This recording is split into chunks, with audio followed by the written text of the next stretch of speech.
I would not recommend this camera to anybody. These are all old and they're in pretty much terrible condition. What is the easiest way to shoot 16mm film without ruining it? I think that's a question when you're getting started shooting film a lot of people have, because there's a fear about how delicate film is, and I think a little bit of a misconception about how difficult it can be. Now, I don't know if it's necessarily a good idea, but this was a question that I kind of was exploring myself when I first got started shooting motion picture film, and did a bunch of research, as you might be doing now, thinking like, okay, would we try and shoot it on like a Bolex, or do we need to rent another camera? Like, what's the best option? I have a really old camera now, it's sort of an Ultra 16 camera that I made a video about, that is the Eclair MPR, which a lot of people had opinions about, and so I thought it would be fun to look back on another camera that I shot sort of an experimental film on, that I actually acted in. It was really a weird project about 10 years ago. It was basically, we were trying to come up with a reason to kind of use and test the Canon Scoopic 16. When you're getting started, you probably are looking at like a Bolex. The Bolex was the camera, and it was a hand cranked camera. It didn't have synced speed, and you would kind of just load rolls of film in like 100 feet at a time, and that was how you would use it. The Scoopic was like maybe the one-step advanced version of that, where it was a little bit more of like a film kind of camera that you could shoot with. It was really more for like documentary and news journalism, and it also shot like 100-foot rolls. I think it could shoot 200-foot rolls, but I don't think those have been around for a really long time, and there was no way to shoot like 400 feet. So it was really more for those shorter types of projects. I usually just try to find stuff on eBay with all my cameras. I buy them used for the most part, especially with these ones. I like to get them and tinker with them and get them serviced and send them around and stuff. So that's usually been my approach. So yeah, as I was doing this, like I was like, okay, I'm gonna buy the Scoopic because I think it had crystal sync, or at least it was, you could shoot 24 on it, which you couldn't do on the Bolex. I mean, it's often the case that these old cameras have technical issues, and so the Canon Scoopic 16 that we bought was no exception.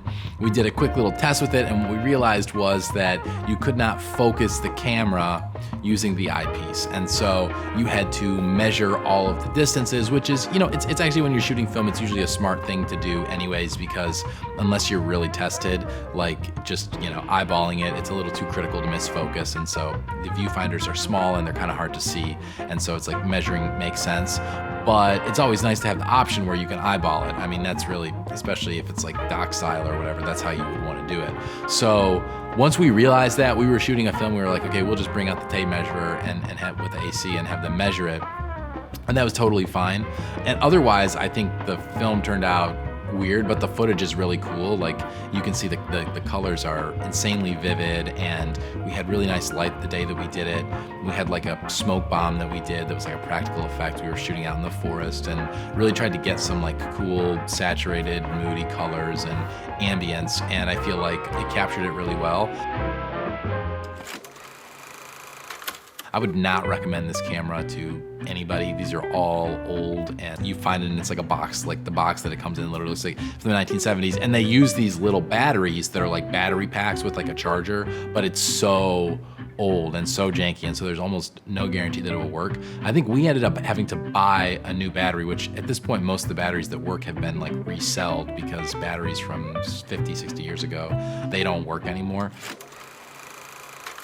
So the things I liked about it was the small size. Like it was sort of like using a Super 8 camera, but a little bit bigger and very easy to load. You could load it in the daylight.